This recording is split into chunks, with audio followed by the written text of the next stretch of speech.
Hi there, and welcome to another edition of the 1% Better podcast with your host, Rob O'Donoghue. Hello there. How are you? How is it going? This episode is coming out on a Friday of a bank holiday weekend in Ireland, and it's always nice to be releasing an episode on a bank holiday weekend because it's a bank holiday weekend and you have an extra day to chill out and potentially an extra day to listen to more podcasts if that's what you're into. And this is a solo effort, another solo show, probably the first one I've done of season 3, or nearly the first one, maybe the first episode of season 3 was solo. And it's all about confidence, and it's one I've been putting a lot of thought into writing a bit about for a while, and decided to put it out as an episode as well. Before we crack into it, Hoda, Hugh O'Donovan, the man himself, was the episode guest last week. We talked about his book Mindful Walking. We talked about his career in positive psychology as well as in the military prior to that. Big first day downloads for this one, and deep into the mindful realm again. Certain things jumped out. One was around this idea of FOAM, an acronym, and FARM, another acronym. All about focusing your attention and awareness. Check it out, listen and enjoy. Lots to learn from it. And I know I touch on that topic regularly, but it is about reinforcing the message and getting you guys to really think about what is going on in your head and maybe work with it a little bit better and be more mindful as a result. It's very, very useful. Trust me, it's a game changer for me, and I'm trying to hopefully make it something that you practice to be a game changer for you as well. So check that one out, and hopefully you enjoy it, and hopefully you enjoy this one as well. So it's all about confidence, 1% better on confidence, focusing on truths, fables, and flexing the muscle. And there's a starting point on the blog post that I put out. I started with saying, fake it till you make it. He's just naturally confident. She was born with huge self-confidence. I'll never have the confidence to do that. Just typical statements that you might hear somebody say from time to time, or even yourself. But when it comes to confidence, self-confidence, and developing both, my question as I was putting this together is, are you clear on what's realistic and achievable and what's not? It's been a subject that I've been planning to kind of dig into for a while. Over the years, I've done a lot of reading, and since becoming more involved in coaching, it's definitely something that comes up a lot when I'm working with coachees or clients. It's an area that there's certain focus on, but also confusion around. And I think it's important to untangle it a bit. So for me, this was an exercise of doing that. Through my own development, self-development over the last few years, and working with coaches, working with mentors, both topics of confidence and self-confidence, or a lack of, are very, very frequently coming up with a lot of misconceptions. So the aim with this piece is to, selfishly slightly, get very clear on the subject personally first, and obviously share it now with you, maybe not so selfishly, to see if you can get some value from it. To be honest, it's one that I found probably the hardest to write in a while. I love writing. I like to try and write more and more. I do want to put myself under more of a goal around writing later this year. But it's difficult to know exactly what this is all about. There's so much out there about confidence. So it was a challenge, but I'm sharing it. I have the self-confidence to share it. I guess I've developed that over time, and hopefully the confidence in the piece, knowing that I've learned from sharing other pieces in the past. So that will be touched on as well. So I hope you find it valuable. Hope you get some useful ideas out of it, about what confidence is not as much as what it is. But with most of my pieces, if not all of them, it does come with a warning, and it is this how-to for you to move the needle to build upon what you have already. You will need discipline, self-discipline, practice. You need to take action and a commitment. And maybe in some instances you need to get somebody to hold you accountable, and that's what coaching can be about sometimes as well. Okay, let's get into it. Confidence versus self-confidence. So just pause for a second and have a think about it. Can you clearly explain the difference between confidence and self-confidence? What comes to mind? You probably intuitively know there is a distinction. But when I've asked this question to people recently in coaching and just in general doing the research, their ability to define both wasn't very, very easily done. So this is important because when we're trying to develop and grow one or the other or both, it's good to know which one you need to focus on. A lot of times people might think they have lacking in confidence, but it could be more around self-confidence and vice versa. So it's important to figure that out. So confidence is defined as the feeling or belief that one can have faith in or rely on someone or something. It's more of an outward feeling, and I'm using quotation marks there. This comes from knowledge and practice. So the more digging you do, the more research, more learning, and more practice, you can build your confidence. The more experience you have as well, the more confidence you will become. And to throw this example in, through writing other articles and developing my own style of writing somewhat, I have a certain level of confidence now about how this article will be received. Certainly a little bit more confident to know that some people will read it. Another example came to me when I was actually in a Bikram yoga class there last week. Over the last year, I have built up a level of confidence in my Bikram practice. I can do some of the positions now with confidence. Obviously, only some of them. Others, not so much. Self-confidence then is defined as a feeling of trust in one's abilities, qualities, and judgment. So it's more inward looking. It's about trusting yourself and your ability to succeed at new challenges, tasks, and opportunity. The big thing with self-confidence is having a belief in yourself, that you can get that job done, deliver that presentation, deal with that difficult situation in work or in a relationship. And when I started back to write on these topics and these articles, passion projects, whatever you want to call it, that I'm very interested in, I had self-confidence to know that I could do it, that I could tackle it, that I could dive right in and put it out there. The same, I suppose, could be said for Bikram yoga, to the first example. I had self-confidence to know that I could go into the class and stick out the hour and a half torturous heat the first few times, and just safe in the knowing I have belief in my own abilities, despite not having done it before. When I'm in coaching mode, over and over again, confidence, as I said, comes up as a pain point. But many of the times the client gets confused about the confidence or self-confidence piece. That's why I wanted to start this off on the distinction. Time spent getting clear on what it means, understanding and reflecting on it at the outset can be time well spent. Buyer beware, self-confidence, quick fixes. So we're living in very interesting times. People will try and sell you literally anything. A fast-acting dose of confidence or self-confidence even, the order of the day in many instances. If you go onto certain websites, you can see very quickly certain links to say, boost your self-confidence in 5 quick steps. My advice here is to think before you dive in. Like most things in life, quick fixes fade fast. And during the course of putting this together, I identified a few reported self-confidence boosters that you should be very wary of. This will also serve to help you get over some of the things you're telling yourself about confidence that's holding you back. Some of the main myths I found, or fables even, I found are, number 1, confidence, you're just born with it. So how often have you heard somebody say, some people were just born full of self-confidence? I know I'll never have that kind of self-confidence, no matter how much I practice. This is a myth backed up by research. Confidence is not innate, and if you're thinking this way, you're falling into a fixed mindset trap. You're making excuses. Another way of looking at it is you have a limiting belief. You can grow and develop your self-confidence or confidence. Number 2, fake it till I make it.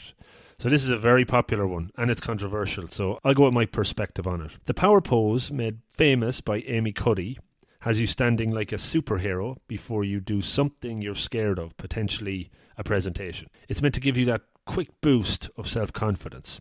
And in short bursts, for many it works. A quick hit, maybe. Since this became popular in 2012, there's been a lot of science out to refute it. It fell into maybe the pseudoscience category.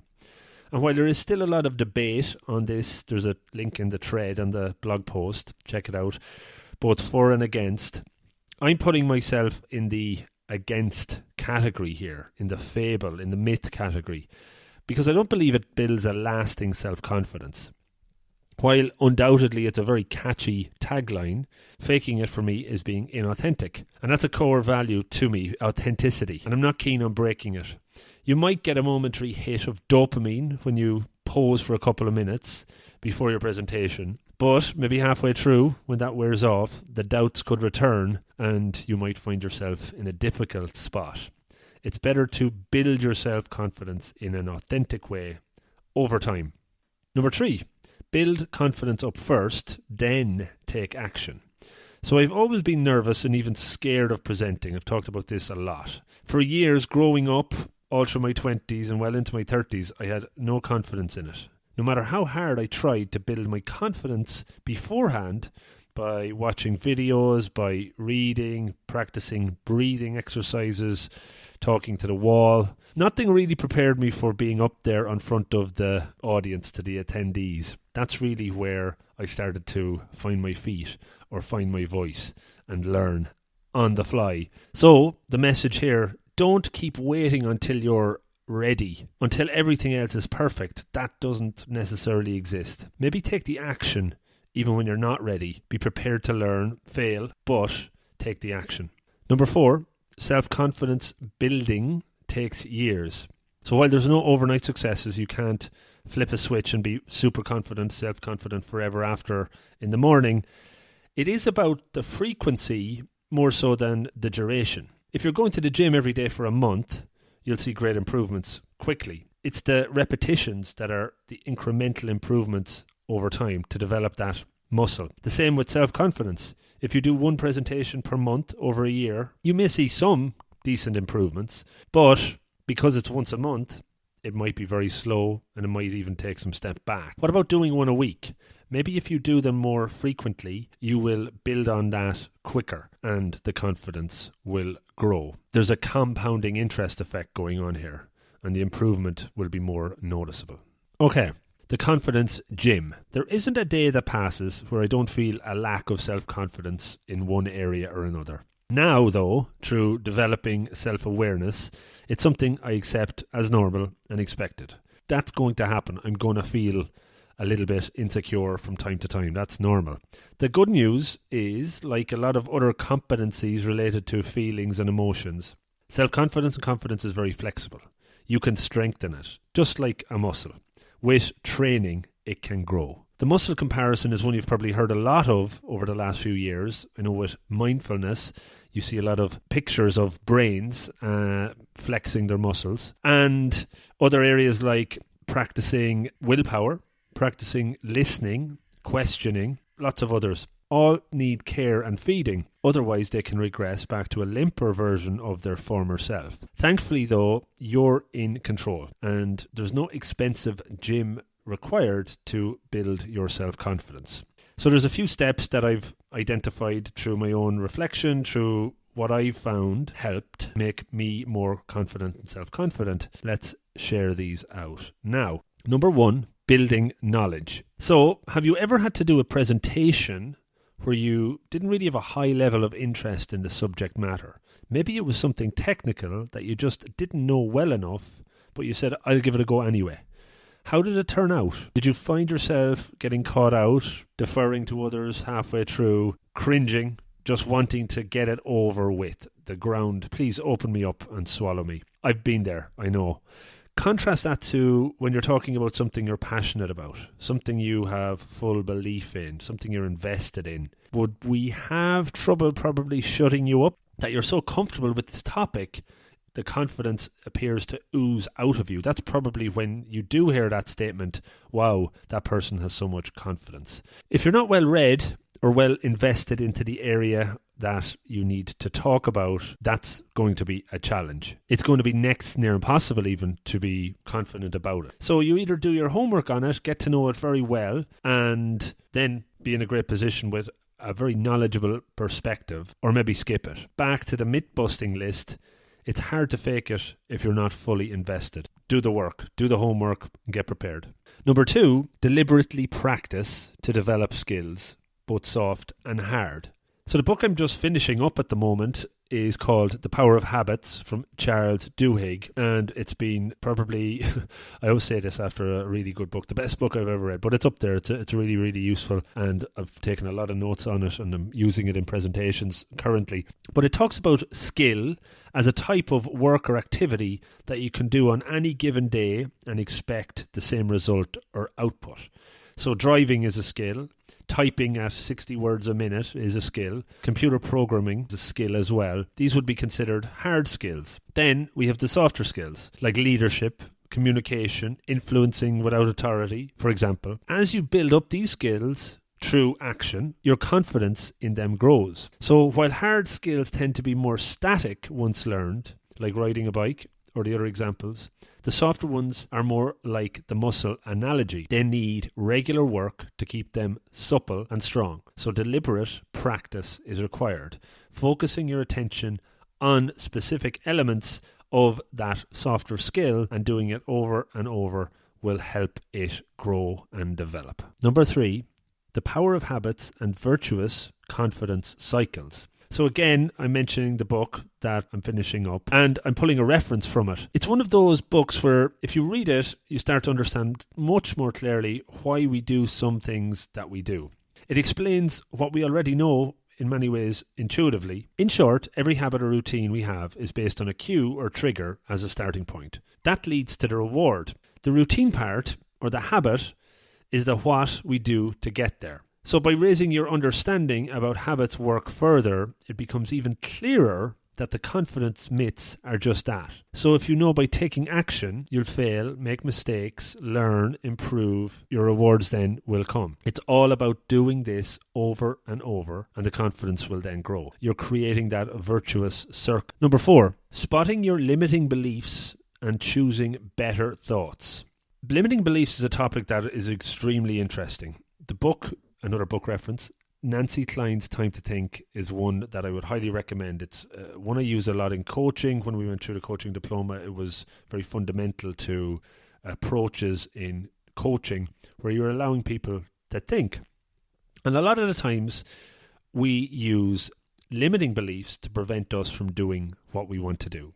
How often today have you given into a limiting belief? I bet you have. You probably haven't even noticed it. Every day now, I catch my inner voice, my inner gremlin, devil, whatever he might be called on any single day, saying to me, you can't do this. You're not good enough to do that. And the story continues. He's been doing it probably about 10 times during the course of me recording this. But now, through my own self-awareness, through developing that, through the practice of meditation and mindfulness and just working on myself, I'm very aware of what the gremlin is saying, and those limiting beliefs are being enforced on me, those boundaries. It's always been there. I just had never really been fully aware of it. I would have bought into the narrative as well. I accepted it as a truth, and definitely on days where I've been more tired or back in the day with a hangover, the limiting beliefs became even bigger and stronger, and there was no way in hell I was going to challenge them. But now, as I've developed the mindfulness practice, as I mentioned, and by repetition I'll hopefully get others to do so as well, I started to observe this dialogue much more clearly, this inner chatter going on, and I began to see it for really what it was and what it is, just a stream of never-ending information flowing around my head. We all have it. It's part of being human. As I talk this out, I always remember from the book with Eckhart Tolle, I think it was the Power of Now. He talks about a situation where he sees a woman walking down the street or on the tube, and she's just talking out loud all these crazy things that are just coming out of her mouth. And he realized that this woman was obviously mentally unwell, but what was very interesting is he was just doing the same things but not actually articulating those out loud. It seemed like she had no filter. So if you were to sit for a minute and just observe all the thoughts that come into your head for that minute, and if you were to say those out loud, everybody probably around you might think you're crazy. I know for me, they probably would think it for me, because there's such madness coming in from decades ago and from the future, and negative thoughts pushing. All that is there, and it's just a stream of consciousness. And I think it's just something we all have to be aware of, that it's something that happens. It's kind of on automatic pilot, and it's not to buy into a lot of those beliefs. Anyway, I digress a little bit there. So, as I said, I've been becoming more aware of these thoughts. I was able to stop buying into them, and that began the change process, a positive change. By creating that gap and developing the awareness of what was going on upstairs, it made a difference. It led to a change in my beliefs. The limiting beliefs I had placed on myself were questioned more, challenged more, and ultimately started to change. And then through taking positive steps and learning along the way, I started to remove these limiting frameworks or limiting boundaries, or maybe just started to extend them. Turning a lot of can'ts into can, or won'ts into wills. And through doing that, my confidence started to improve as a result. Confidence is really about choosing better thoughts. Saying to yourself, I am capable, and if I try this, I might fail, but I will learn and succeed from that failure.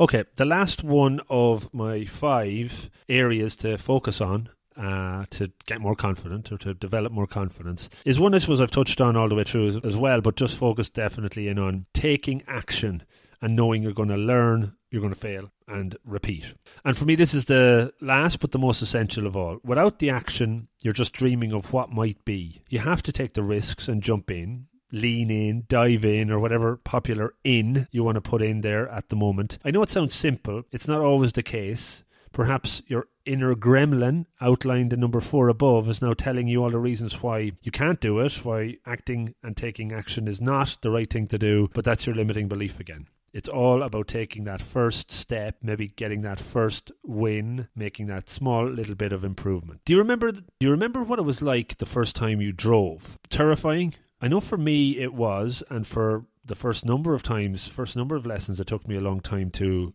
get any level of confidence. The day after I bought my first car, I decided to drive from where I was living at the time in Longford in Ireland to where I'd started a new job in close to Ballina in Mayo. Although I had only a few lessons, I was a learner driver.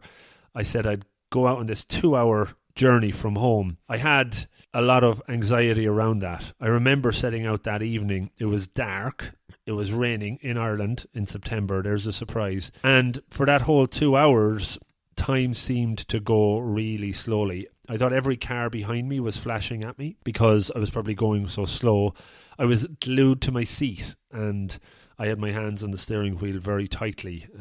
The movie Planes, Trains and Automobiles, a scene in that comes to mind where I think he had imprinted his fingers into the steering wheel.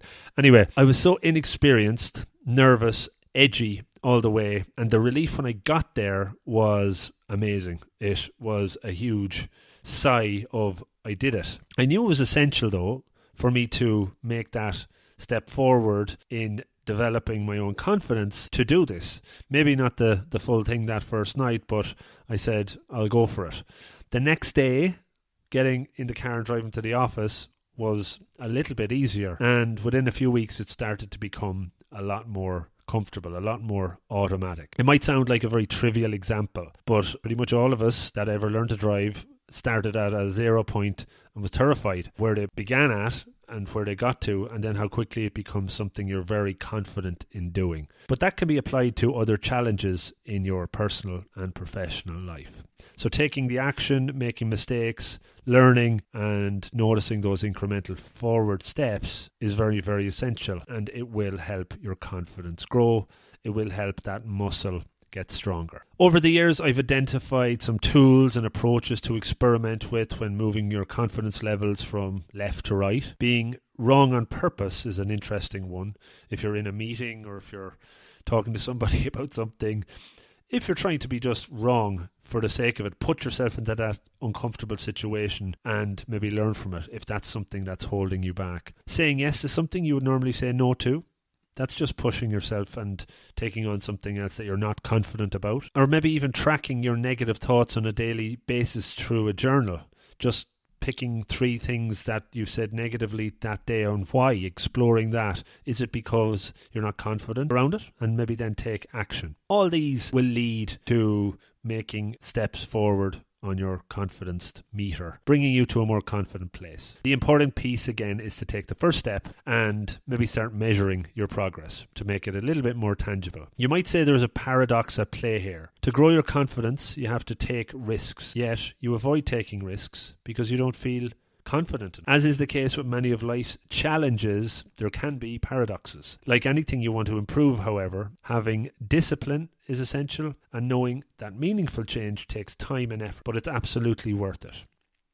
So there you go. That's it about confidence and self-confidence. Hopefully it was useful. It's my thoughts, and as I read through it and put it out, I know I have some more. There'll probably be a follow-on. But I would love to know if you enjoyed it. I'd love to know if it made sense. I'm sure you'll challenge some of it. I know I put out about faking it till you make it a couple of weeks ago in a post, and there was a challenge to that. And that's okay too. There's different opposing views, and not one person is right. It's what makes it right for you is key. But I want to hear about it. I want to hear what your thoughts are, and I would love if you took the time to do so. So there you go. That's another episode. Thanks for checking it out. Back next week with an interview. Thanks as always for listening. Good luck.